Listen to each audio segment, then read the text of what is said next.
जनता होगी। अगर हमें पाना लाठी पाना है, हम हाथ मांगेंगे तो हमें लाठी मिलेगी, हमें डंडे मिलेंगे। अरे तो मार दीजिए गोली सीने पे, हम भी मर जाएंगे। सही भगत सिंह भी कहते हम भी चले जाएंगे देश के लिए। लोगोफोर दिनै आं 2018 SCC GD नि बागै फंनैसो जारिमिन नोंथांमोननो खोन्थानो नागिरदों। मानोना आंबो 2018 SCC GD नि सासे केन्डिडेट्समोन। SCC GD माने CAPF Central Arm Police Force. बेयाव 8थासो डिपार्टमेन्ट दं। NIA National Investigation Agency, SSF Special Security Force, CRPF Central Reserve Police Force, BSF Border Security Force, itbp Indo Tibetan Border Police, SSB Sashastra Seema Bal, cisf Central Industrial Security Force and Assam Rifle. बे गासिबो ministry of होम affairs नि आन्दाराव गोग्लैयो। जुदि नोंथांमोनहा SCC GD आव जयेन जानोब्ला SCC GD नि बागै माखासे मिथिनो गोनां दं। मानोना बेयाव जयेन जानाया मोनसे लं प्रसेस। लोगोफोर बिदिबा आं अनलाइन एप्लाइ खालामजेननायनिफ्राय नोंथांमोननो फोरमायदिनि। अनलाइन एप्लाइ डेटआ 17 आगस्तनिफ्राय स्टार्ट जादोंमोन आरो बेयो 30 सेप्टेम्बर 2018 आव जोबहैदोंमोन। गासै बेयाव टटेल एप्लाइ खालामदोंमोन more than 55 लाख केन्डिडेट्स। लोगोफोर अनलाइन एप्लाइखौ 2018 मायथाइयाव एप्लाइ खालामनाय जादोंमोन, नाथाय एग्जामखौ 2019 मायथाइयावसो कमेन्स खालामनाय जादोंमोन। फेब्रुवारि 11 टु मार्च 11 2019 आव बेनि एग्जामा जादोंमोन। बे एग्जामखौ CBT एग्जाम होननानै बुंनाय जायो, मानोना बेखौ कम्पिउटार बेस्ड टेस्ट खालामनाय जायो अनलाइननि गेजेरजोंसो। दा बेवहाय गासै टटेल क्वालिफाइड जादोंमोन 5,54,903। जायफोर बिथांमोनहा बे CBT एग्जामाव क्वालिफाइड जादोंमोन, क्वालिफाइड जानायनि उनाव बिथांमोनहा PET PhD नि थाखाय कल मोनदोंमोन। PET माने फिजिकल एफिशिएन्सि टेस्ट आरो PhD माने फिजिकल स्टेन्डार्ड टेस्ट। लोगोफोर गासै PET PhD टेस्टनिफ्राय 1,52,226 केन्डिडेट्सफोराल' पास जादोंमोन आरो बिथांमोनहा एलिजिबल जादोंमोन फर DME। DME माने डिटेल मेडिकेल एग्जामिनेसन। लोगोफोर DME एबा डिटेल मेडिकेल एग्जामिनेसना स्टार्ट जादोंमोन फ्रम जानुवारि 9 टु फेब्रुवारि 13 2020 आरो बिनि उनाव जोंहा जादोंमोन RME। RME माने review medical examination. It was started from August 24 to 12 September 2020. RME माने जायफ्रा DME एबा डिटेल मेडिकेल एग्जामिनेसनाव क्लियारलि पास जायाखै एबा क्वालिफाइड जायाखैमोन, बिथांमोनखौ खनसे नायफाहामनो थाखाय RME बा रिव्यू मेडिकेल खालामनाय जायो। बेयाव जेबो डिफारेन्स गैया RME एबा DME। DME आव पास जानाय आरो RME आव पास जानाय बोथ सेम, मोननैबो एखेख' भेलु दङ। लोगोफोर एप्लाइ खालामजेननायनिफ्रायनो लानानै CBT एग्जामाव क्वालिफाइड जानायनि उनाव 5 किल'मिटार रानिं पास जानायनि उनाव हाइट मेजारमेन्ट, चेस्ट मेजारमेन्ट आरो बिनि उनाव मेडिकेल नि उनाव आरो रिव्यू मेडिकेल, बे गासिबखौबो कमप्लिट खालामजोबनानै गासै अल इन्डिया गासै 1,09,000 केन्डिडेट्सआ थादोंमोन। उसके कारण से हम लोग का सही ओवरएज हो चुका है। सरकार की कानों तक साथी आवाज नहीं 3 बोसोरनि बारा गोबाव नेनायनि उनाव SCC GD नि final merit list was declare अन 21 जानुवारि 2021। अब्ला गासै साथ्र'आनो सोमोनाङो दि फाइनाल मेरिट लिस्टआव गावनि मुङा गैया। बेनि जाहोना मा? SCCआ सिगाङावबो खननै खनथाम खाथबखौ दावख्लाय फासलाय खालामनानै होदोंमोन। बेयावनो साथ्र'फोरा गोबां डाउट जादोंमोन। नर्मेलाइजेसननि मुङाव सोरनिबा मार्क्सखौ खम, सोरनिबा मार्क्सखौ बारा खालामनानै होदों, जायनि थाखाय गोबां केन्डिडेट्सआनो गरबर जाबाय थादों। जायफोरा PET PhD आव पास जादोंमोन आरो बिथांमोन पास जाखानायखौबो एसे उनाव मार्क्सखौ बारायनानै होनानै आरो बिथांमोनखौबो गाहोबावदों आरो नेक्स्ट टाइम बिसोरो जायफोरा फार्स्टनि मेरिट लिस्टआव गाखोआखैमोन वेटिं लिस्ट खालामनानै आरो बिसोरखौबो PET PhD नि थाखाय थिखोबावदों। बेफोर जाहोननि थाखायनो SSC आरो इन्डियान गभर्नमेन्टनि एगेन्सै दासिमबो धरना होगासिनो दं आरो धरनाया सिगाङावबो होखांबाय।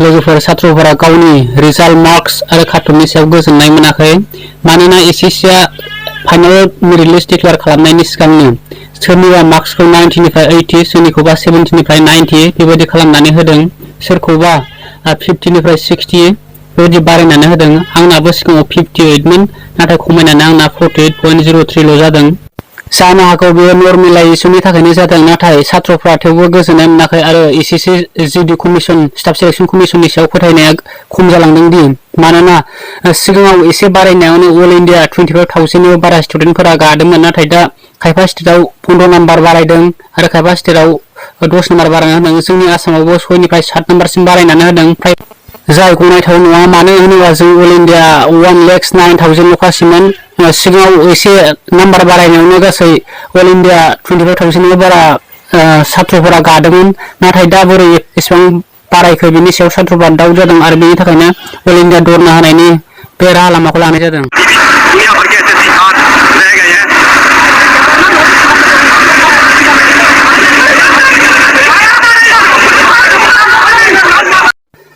बिथांमोनहा अल मेडिकेल फिट जयैनि थाखाय दिल्लीनि जन्तर मन्तराव धरना होदोंमोन नाथाय बिथांमोनजों सापर्ट खालामग्रा गासै केन्डिडेट्सआ गोबां खममोन जायनि थाखाय बिथांमोनहा प्रशासननिफ्राय खम जानायनि थाखायनो बिथांमोनहा पुलिस स्टेशनाव लांनानै दोननाय जादों आरो बिथांमोनहा पुलिस स्टेशननि सिङावनो धरना होदोंमोन जायनि थाखाय प्रशासना बिथांमोनखौ दान्दिसे थानानै हगारहरफिननो गोनां जायो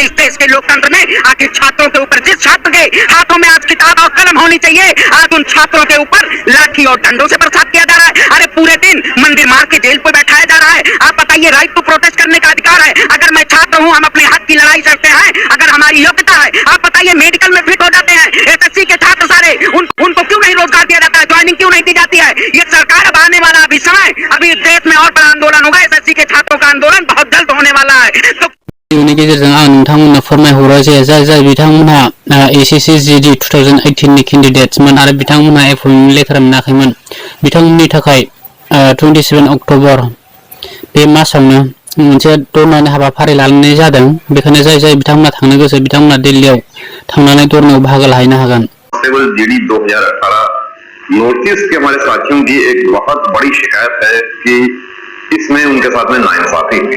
अब देखिए नाइंसाफी होती है हमारे देश में हमारा संविधान है हमारा कानून है कि नाइंसाफी किसी के साथ भी होती है तो न्याय के लिए क्या करना है उसके लिए हमारे संविधान में हमें हक दिया है कि हम रिट पिटीशन फाइल कर सकते हैं हमारे नॉर्थ ईस्ट के विशेष रूप से आसाम के कुछ दोस्तों ने भी रिट पिटीशन फाइल की एसएससी कांस्टेबल जीडी 2018 पॉइंट क्या था पॉइंट था कि 165 हाइट वाले दो दोस्त हैं एक का ओबीसी कैटेगरी है दूसरे का जनरल कैटेगरी है जो जनरल कैटेगरी में है जो कैंडिडेट वो 165 हाइट पर 45 नंबर लेके भी भर्ती हो रहे हैं लेकिन लोगोफोर नोंथांमोना सावगारियाव नुदों candidates falling in the categories of Garhwalis, Communist, Dogras, Marathas and candidates belonging to the states UTs of Assam, Himachal Pradesh, Jammu and Kashmir and Ladakh. That means all Assamआव ST general जेबो difference गैया गासैबो 165 जानांगौ हाइटआ